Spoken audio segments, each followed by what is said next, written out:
नमस्कार दोस्तों, स्वागत है आपका एमके स्टडीज़ ऑफिशियल में। जैसा कि आप सभी जानते हैं कि हम सीटेट की प्रिपरेशन कर रहे हैं और आजकल हम एसएसटी की कॉन्सेप्ट बेस्ड क्लास देख रहे हैं। देखिए, सीटेट की प्रिपरेशन के लिए हमें एसएसटी एनसीईआरटी देखनी पड़ेगी जो कि 6th से 9th क्लास की होगी। ठीक है, सबसे पहले हम 6th क्लास से देख रहे हैं। 6th क्लास के आजकल हम ज्योग्राफी कर रहे हैं। ठीक है, तो 6th क्लास का भूगोल का आज हमारा फर्स्ट चैप्टर हो गया था, सेकंड चैप्टर हो गया था हमारा, आज हमारा थर्ड चैप्टर है। ठीक है, जिसने भी फर्स्ट और सेकंड चैप्टर नहीं देखे हैं आप लोग प्लेलिस्ट में जाके देख सकते हैं। ठीक है, तो आज हमारा थर्ड चैप्टर है। आज का चैप्टर क्या हमारा, पृथ्वी की गतियाँ। तो चलिए शुरू करते हैं। जैसा कि आप जानते हैं कि पृथ्वी की गति दो प्रकार की है, घूर्णन और परिक्रमण। ठीक है, पृथ्वी अपने अक्ष पर घूमना, यानी कि अगर पृथ्वी अपने अक्ष पर घूमती है तो क्या कहलाती है, घूर्णन कहलाता है। सूर्य के चारों ओर एक स्थिर कक्ष में पृथ्वी की गति को परिक्रमण कहते हैं। ठीक है, यानी कि अगर पृथ्वी एक लट्टू की तरह एक जगह में घूम रही है तो उसको घूर्णन कहते हैं। और लट्टू की तरह तो घूम ही रही है एक जगह में, साथ साथ में क्या कर रही है, सूर्य के चारों ओर चक्कर लगा रही है, तो उसको क्या कहते हैं, उसको परिक्रमण कहते हैं। यानी कि पृथ्वी की दो गतियां होती है, एक तो वो अपने अक्ष पर घूम रही है और साथ साथ में सूर्य के चारों ओर भी घूम रही है। ठीक है, पृथ्वी का अक्ष एक काल्पनिक रेखा है जो इसके कक्षीय सतह से 66.5 डिग्री का कोण बनाती है।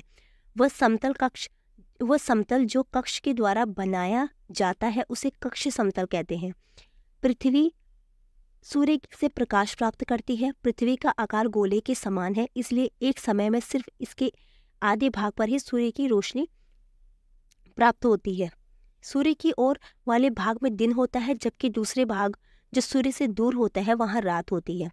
ग्लोब पर वह वृत्त जो दिन और रात को विभाजित करता है उसे प्रदीप्ति वृत्त कहते हैं। यह वृत्त अक्ष के साथ नहीं मिलता, जैसा कि आप चित्र में देख सकते हैं। पृथ्वी अपने अक्ष पर एक चक्कर पूरा करने में 24 घंटे का समय लेती है। घूर्णन के समय काल को पृथ्वी का दिन कहा जाता है। यह पृथ्वी की दैनिक गति है।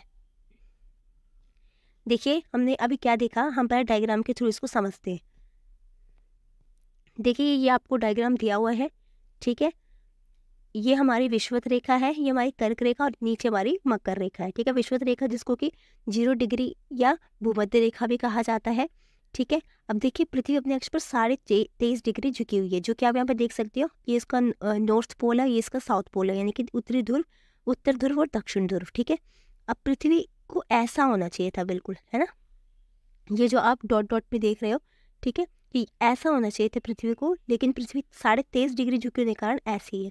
ठीक है, तो यानी कि पृथ्वी का कोण ऐसे बनता अगर ये सीधी होती, लेकिन 23.5 डिग्री झुके होने के कारण पृथ्वी ऐसा कोण बनाती है, जो कि कितने का होता है, 66.5 डिग्री का होता है। ठीक है, तो ये क्या है, ये पृथ्वी का कक्ष समतल है। ठीक है, इसको कहते हैं कक्ष समतल। नेक्स्ट हमने क्या देखा कि ये देखिए, प्रदीप्ति वृत्त क्या होता है, ये हमारा पृथ्वी है, ये उत्तर ध्रुव है, ये दक्षिण ध्रुव है। ठीक है, और ये हमारा प्रदीप्ति होती है, ये लाइन जो बीच में आप देख रहे हो, मेन लाइन। ठीक है, इससे क्या होता है, इसके आधे भाग में जिस साइड सूरज की रोशनी पड़ रही है पृथ्वी के पर, है ना, तो वो भाग में क्या हो रहा है, दिन हो रहा है, ये येलो कलर का दिख रहा है। और जिस साइड सूर्य की रोशनी पृथ्वी पर नहीं पड़ रही है उस साइड क्या हो रही है, रात हो रही है। ठीक है, तो घूर्णन के कारण पृथ्वी पर दिन रात होते हैं। अगर पृथ्वी अपने अक्ष पर ना घूमे तो दिन रात नहीं होंगे। ठीक है, तो आई होप आप सभी को समझ आ गया होगा। नेक्स्ट हमारा क्या है, देखिए, पहले यहाँ पे आपको कुछ दे रखा है, पहले इसको देख लेते हैं क्या दिया हुआ है। आओ कुछ करके सीखें। पृथ्वी को दर्शाने के लिए एक गेंद ले, या सूर्य को दर्शाने के लिए एक जलती हुई मोमबत्ती। ठीक है, गेंद पर शहर एक्स को दिखाने के लिए निशान लगाएं। अब गेंद को इस प्रकार रखें कि शहर एक्स में अंधेरा हो। ठीक है, गेंद को अब बाएं ओर से दाएं ओर घुमाएं।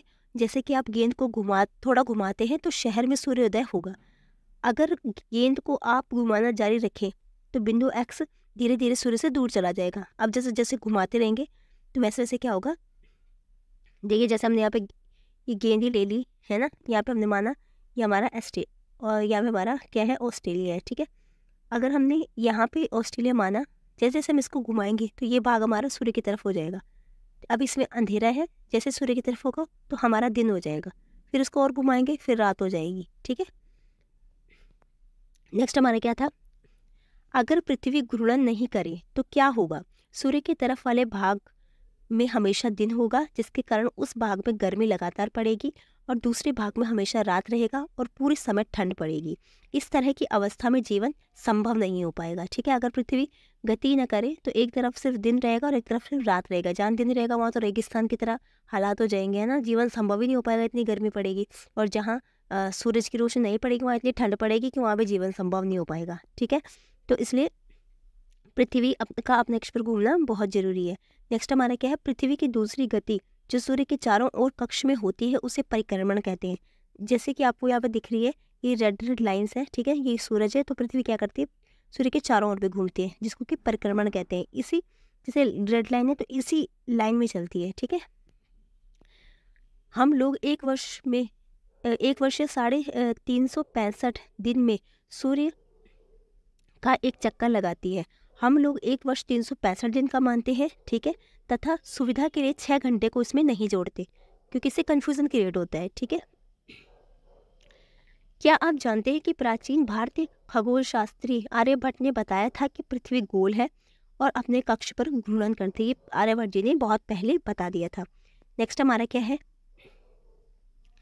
4 वर्षों में प्रत्येक वर्ष के बचे हुए 6 घंटे मिलकर एक दिन यानी कि 24 घंटे बनाते हैं। अब देखिए, पर ईयर 6 घंटे एक्स्ट्रा बच जाते हैं हमारे पास, क्योंकि पृथ्वी 365 दिन और 6 घंटे लेती है घूमने में, है ना।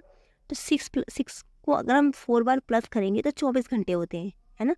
और ये 24 घंटे हर चौथे साल में एक लीप वर्ष होता है। वैसे फरवरी में 28 दिन होते हैं हर साल, लेकिन हर चौथे वर्ष उसमें 29 साल गिने जाते हैं, है ना, इस लीप ईयर के कारण। ठीक है, इस प्रकार प्रत्येक चौथे वर्ष फरवरी माह 28 दिन के बदले 29 दिन का होता है। ऐसा वर्ष जिसमें कि 366 दिन होते हैं उससे लीप वर्ष कहा जाता है। पता लगाइए कि अब अगला लीप वर्ष कब होगा।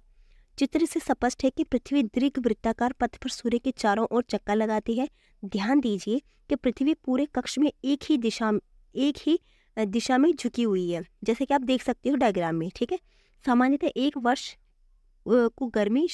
एक वर्ष में गर्मी होती है, सर्दी होती है, बसंत और शरद ऋतुओं में बांटा जाता है। ऋतुओं में परिवर्तन सूर्य के चारों ओर पृथ्वी की स्थिति के परिवर्तन के कारण होता है। ठीक है, एक जो दिन रात होती है क्योंकि पृथ्वी अपने अक्ष पर घूमती है। दूसरा, ऋतुओं में परिवर्तन कैसे होता है? जब पृथ्वी सूर्य के चारों ओर परिक्रमण करती है, उसके कारण होता है। ठीक है, तो चलिए देखिए, सबसे पहले हम क्या करते हैं, डायग्राम को समझते हैं। देखिए, ये हमारा 21 जून का देखते हैं पहले। यहाँ पे देखिए, ये क्या है, यहाँ पे हमारी विषुवत रेखा है, यानी कि 0 डिग्री भी बोलते हैं जिसको, या भूमध्य रेखा कहते हैं। ये हमारी मकर रेखा है, ये हमारी कर्क रेखा है। ठीक है, और ये आप देख रहे होंगे, 23.5 डिग्री का जो उत्तरी ध्रुव है वो सूरज की तरफ मतलब झुका हुआ है। ठीक है, यानी कि जो उत्तरी गोलार्ध है वो सूरज की तरफ झुका होता है, उत्तरी पोल। ठीक है, अब क्या होता है कि जब यहाँ पे सूरज की किरणें कर्क रेखा पर सीधी पड़ती है, जिसके कारण क्या होता है, दिन बड़े हो जाते हैं, रात छोटी हो जाती है। और दिन बड़े होने के कारण क्या होता है कि यहाँ पे गर्मी बहुत बढ़ जाती है। ठीक है, तो ये गर्मियों का मौसम होता है। नेक्स्ट हमारा क्या है कि 21 जून को क्या होता है, जो उत्तरी गोलार्ध में ग्रीष्म ऋतु होती है, जैसे कि अभी मैंने बताया था आपको। और दक्षिणी गोलार्ध में क्या होता है, ये जो हमारा दक्षिणी गोलार्ध है मकर रेखा के दक्षिणी भाग में, ठीक है, सॉरी विषुवत रेखा के जो दक्षिणी भाग है वहाँ पे क्या होता है, सर्दी का मौसम होता है। ठीक है, 21 जून को सबसे बड़ा दिन होता है, कहाँ पे, उत्तरी गोलार्ध में। ठीक है, उसके बाद आता है हमारा नेक्स्ट। और हाँ, एक चीज़ और, यहाँ पे जो ये आपको पॉइंट दिख रहा है, यानी कि जो 23.5 डिग्री के बाद वाला पॉइंट है। ठीक है, यानी जो पोल हमारा उत्तरी पोल है, यानी उत्तरी ध्रुव है जो, उसकी जो ये वाला पार्ट है, उसके बाद का पार्ट है जो, यहाँ पे क्या होता है, 6 महीने दिन रहती है और 6 महीने रात रहती है। ठीक है, नेक्स्ट हमारा क्या है, 22 दिसंबर। ठीक है, इसको क्या कहते हैं, जो 21 जून है इसको उत्तर अयनांत भी कहते हैं। ठीक है, 22 दिसंबर पे क्या होता है, 22 दिसंबर में उल्टा होता है। पहले क्या था, जो नॉर्थ पोल था वो सूरज की तरफ झुका हुआ था, अब क्या होता है, साउथ पोल सूरज की तरफ होता है, यानी कि दक्षिणी ध्रुव का मुंह होता है जो साउथ की तरफ झुका होता है। ठीक है, अब इसमें क्या होता है, पहले कर्क रेखा पर सूर्य की किरणें सीधी पड़ रही थी, अब क्या होता है, मकर रेखा पर सूर्य की किरणें सीधी पड़ रही होती है, जिसके कारण क्या होता है कि जो विषुवत रेखा का यानी भूमध्य रेखा का जो दक्षिणी वाले पार्ट है उसमें बहुत ज़्यादा गर्मी पड़ती है। ठीक है, और उत्तर गोलार्ध में क्या होता है, जो उत्तरी गोलार्ध होती है यहाँ पे सर्दियाँ पड़ती है। ठीक है, और दक्षिणी गोलार्ध में क्या होती है, गर्मी पड़ती है। इसके अलावा इसके अलावा क्या होता है कि यहाँ पे दिन बड़े हो जाते हैं किसमें, दक्षिण गोलार्ध में, और रातें छोटी हो जाती है। और उत्तरी गोलार्ध में क्या होता है, दिन छोटे हो जाते हैं, रात बड़ी हो जाती है, क्योंकि क्या यहाँ पे सूरज की किरणें अब सीधी नहीं पड़ रही होती, तिरछी पड़ रही होती है, इस कारण। ठीक है, उसके बाद हमारा क्या है, फिर हम आगे देखते हैं,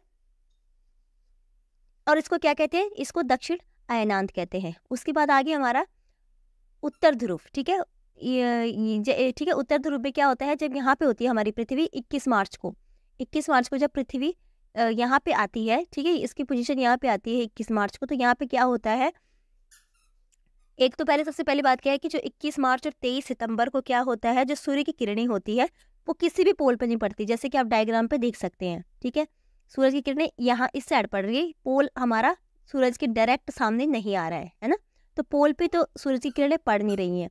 ठीक है, तो इसलिए क्या होता है पोल पे ना पड़ने के कारण जो पूरी पृथ्वी पे दिन और रात बराबर होते हैं इस टाइम। ठीक है, इसके अलावा क्या होता है कि आप यहाँ पे देख रहे हो कि जो हमारा ये हमारा यहाँ पे विषुवत रेखा होगी, ये कर्क रेखा होगी, यहाँ पे मकर रेखा होगी। ठीक है, तो यानी कि जो दक्षिण ध्रुव की साइड होगा तो वहाँ पे हमारी क्या होती है, शरद की ऋतु होती है, शरद ऋतु। ठीक है, और ये जो उत्तरी वाला पार्ट होता है यहाँ पे क्या होता है, हमारा बसंत ऋतु होती है, यानी कि उत्तरी गोलार्ध में बसंत ऋतु मनाई जाती है। ठीक है, और दक्षिणी गोलार्ध में क्या होता है, शरद ऋतु मनाई जाती है। क्योंकि दिन और रात इस समय बराबर होते हैं तो इसको क्या कहते हैं, विषुव कहते हैं। ठीक है, नेक्स्ट हमारा क्या है, 23 सितंबर। 23 सितंबर को भी क्या उल्टा हो जाता है, उल्टा क्या होता है, इस समय क्या होता है कि दिन और रात हमारे बराबर रहते हैं। दूसरे क्या होता है कि जो हमारा दक्षिणी गोलार्ध है, सॉरी जो उत्तरी गोलार्ध है, उसमें क्या होता है हमारा, उसमें सर्दी होती है, जबकि जो दक्षिणी गोलार्ध है उसमें क्या होती है, बसंत ऋतु होती है 23 सितंबर को। ठीक है, अब हम इसके बारे में जरा पढ़ लेते हैं।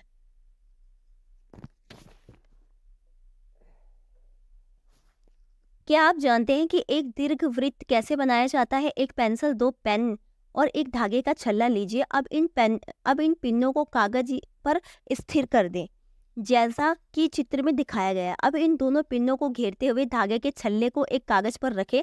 अब पेंसिल से धागे को कसकर तानते हुए पेंसिल को धागे के साथ घुमाते जाइए। अब जो आकृति कागज पर बनेगी वह दीर्घ वृत्त की होगी। ठीक है, जैसे कि आप इस डायग्राम पे देख सकते हो, आप इसको ट्राई करके देख सकते हो। नेक्स्ट हमारा क्या है, आप देखेंगे कि 21 जून, अब हम इसके बारे में पढ़ेंगे जो हमने अभी डायग्राम में समझा, अब हम उसी के बारे में पढ़ रहे हैं। ठीक है, तो अब आपको इजीली समझ आ जाएगा। 21 जून को उत्तरी गोलार्ध सूर्य की तरफ झुका होता है। सूर्य की किरणें कर्क रेखा पर सीधी पड़ती है। इसके परिणाम स्वरूप इन क्षेत्रों में ऊष्मा अधिक होती है। ठीक है, और ध्रुवों के पास वाले क्षेत्र में कम ऊष्मा होती है, क्योंकि वहाँ की सूर्य की किरणें क्या होती है, तिरछी पड़ती हैं। उत्तर ध्रुव सूर्य की तरफ झुका होता है तथा उत्तर ध्रुव रेखा के बाद वाले जो भाग होते हैं वहाँ पे 6 महीने तक लगातार दिन रहता है, क्योंकि उत्तरी गोलार्ध के बहुत बड़े भाग में सूर्य की रोशनी प्राप्त होती है। इसलिए विषुवत वृत्त के उत्तर भाग में गर्मी का मौसम होता है। ठीक है, विषुवत यानी कि जो भूमध्य रेखा, ठीक है, उसकी जो उत्तरी भाग है वहाँ पे गर्मी होती है, यानी कि उत्तरी गोलार्ध में। 21 जून को इन क्षेत्रों में सबसे लंबा दिन और सबसे छोटी रात होती है, और पृथ्वी की इस अवस्था को उत्तर अयनांत कहते हैं। अयनांत कब क्यों कहते हैं, क्योंकि इस समय सबसे जो 21 जून है उस पे सबसे बड़ा दिन होता है उत्तरी गोलार्ध में, और सबसे छोटी रात होती है, तो इसको उत्तर अयनांत कहते हैं। 22 दिसंबर को दक्षिण ध्रुव के सूर्य की किरणें दक्षिण ध्रुव के सूर्य की ओर झुके होने के कारण मकर रेखा पर सूर्य की किरणें सीधी पड़ती है। क्योंकि सूर्य की किरणें मकर रेखा पर लंबवत पड़ती है, इसलिए दक्षिण गोलार्ध के बहुत बड़े भाग में प्रकाश प्राप्त होता है। इसलिए दक्षिण गोलार्ध में लंबे दिन तथा छोटी रातें वाली ग्रीष्म ऋतु होती है। ठीक है, यानी कि अब दिन दक्षिण पहले उत्तर में हो रहा था, अब क्या होता है 22 दिसंबर को दक्षिण गोलार्ध में लंबे दिन होते हैं और उत्तरी गोलार्ध में छोटे दिन हो जाते हैं। ठीक है, नेक्स्ट हमारे क्या, इसके ठीक विपरीत उत्तरी गोलार्ध में होता है। पृथ्वी की इस अवस्था को दक्षिण अयनांत कहते हैं। जब क्या होता है, दक्षिण में दिन बड़े होते हैं और रात छोटी होती है, तो उसको दक्षिण अयनांत कहा जाता है। क्या आप जानते हैं कि ऑस्ट्रेलिया में ग्रीष्म ऋतु में जो क्रिसमस का पर्व है वो ग्रीष्म ऋतु में मनाया जाता है। इसका मतलब क्या है कि जो ऑस्ट्रेलिया है वो किस साइड होगी, वो दक्षिण साइड होगी। ठीक है, दक्षिण जो हमारा दक्षिण गोलार्ध है उस साइड होगी। नेक्स्ट हमारा क्या है, 21 मार्च को 23 सितंबर को सूर्य की किरणें विषुवत वृत्त पर सीधी पड़ती है। इस अवस्था में कोई भी ध्रुव सूर्य की ओर नहीं झुका होता, इसलिए पूरी पृथ्वी पर दिन और रात बराबर होते हैं। इसे विषुव कहा जाता है। 23 सितंबर को उत्तरी गोलार्ध में शरद ऋतु होती है, जबकि दक्षिणी गोलार्ध में बसंत ऋतु होती है। 21 मार्च को स्थिति इसके विपरीत होती है। ठीक है, जैसे कि हमने अभी डायग्राम में देखा था, जबकि उत्तरी गोलार्ध में बसंत ऋतु और दक्षिणी गोलार्ध में शरद ऋतु होती है। कब? 21 मार्च को। इस प्रकार स्पष्ट है कि पृथ्वी के घूर्णन एवं परिक्रमण के कारण दिन एवं रात तथा ऋतुओं में परिवर्तन होता है। आओ कुछ सीखें। एक ही दिशा में पृथ्वी के झुकाव को समझने के लिए मैदान पर एक बड़ा दीर्घवृत्त बनाए, उसे तथा छड़ी में लगा हुआ एक झंडा ले। दीर्घवृत्त वाली रेखा पर वही कहीं भी खड़े हो जाए, वहां से दूर स्थित किसी वृक्ष के सबसे ऊपर हिस्से के किसी बिंदु की ओर झंडे से दिखाएं। अब झंडे को उसी स्थिर बिंदु की तरफ रखते हुए दीर्घ वृत्त पर चले। तो इस प्रकार पृथ्वी अक्ष हमेशा एक ही स्थिति में झुका हुआ रहता है। पृथ्वी के परिक्रमण और पृथ्वी के अक्ष की निश्चित दिशा में झुके होने के कारण ऋतु परिवर्तन होता है। ठीक है, तो ये था हमारा आज का चैप्टर। आई होप आप सभी को क्लासेस अच्छी लग रही हो, समझ में आ रही होगी। देखिए, अगर आपको किसी भी पॉइंट में डाउट होता है तो आप कमेंट्स बॉक्स में अपना जो भी डाउट है वो लिख सकते हैं। ठीक है, उस वहाँ पे मेंशन कर दीजिए और मैं नेक्स्ट वीडियो में आपका जो भी डाउट होगा वो क्लियर कर दूँगी। ठीक है, तो मुझे लगता है आपको आज की क्लास समझ आई होगी। जहाँ पे नहीं समझ आया होगा, जो पॉइंट नहीं समझ आया होगा, आप कमेंट बॉक्स में मेंशन कर दीजिएगा। ठीक है, तो चलिए मिलते हैं नेक्स्ट क्लास में। देखिए, अगर आपको क्लासेस समझ आ रही है, अच्छी लग रही है, तो लाइक कीजिए, शेयर कीजिए, सब्सक्राइब करें और बेल आइकन जरूर दबाएं ताकि आपको हमारे नोटिफिकेशन टाइम टू टाइम मिलते रहें। मिलते हैं नेक्स्ट क्लास में, तब तक के लिए धन्यवाद।